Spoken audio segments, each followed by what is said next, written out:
Uncertainty and the pressure to find a new job can really lead to stress, anxiety, even sometimes depression. Joining us now is Amy Morin. She's a licensed psychotherapist. Amy, good to see you again. Amy Morin, I'm sorry. Amy Morin, good to see you again. So getting laid off, we all know it's hard, right? How do you see it directly affecting people's mental health? Can take a serious toll on your mental health in several ways. It definitely puts you at a higher risk for mental health issues, specifically anxiety and depression. But when people are stressed out, there's also a ripple effect, and it starts to take a toll on a lot of their closest relationships. And for some people, their job was their identity. So unemployment means they start to develop self-worth issues, like who am I in the absence of my career?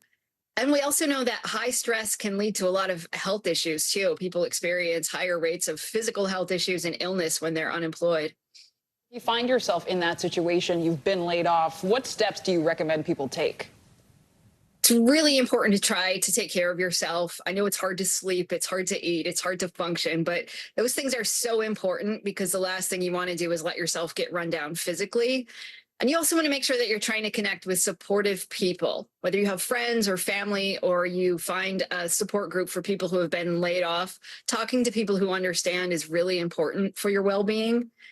And you also need to take some kind of action every day. You want to make sure that you set up your schedule so that it has some kind of structure to it. Whether that means you're going to start working on your resume, you're going to start looking for jobs, you're going to go to the gym. Just make sure that you aren't just sitting around and wasting your day, essentially.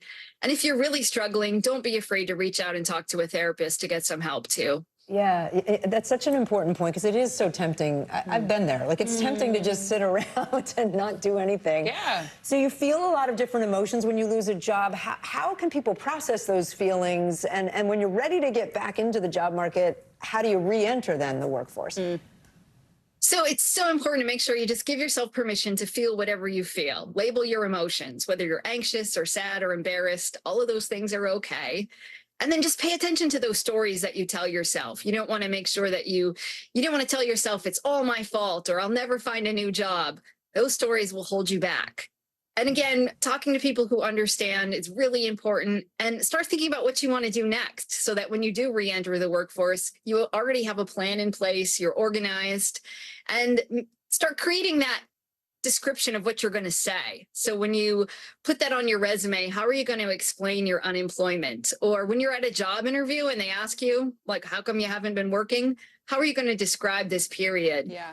And don't be afraid to lean on your network either. It's a great time to update your LinkedIn profile, say that you're unemployed, you're looking for work. Don't be embarrassed about that at all. Those are good points. And I mean, you're mentioning community, right? There are a whole group of people around those who get laid off. So if you're not laid off, but your colleagues were, how do you deal with what some have called layoff survivor's guilt? But also, if you're maybe a friend to someone who's been laid off, what are things you should say or just avoid saying entirely?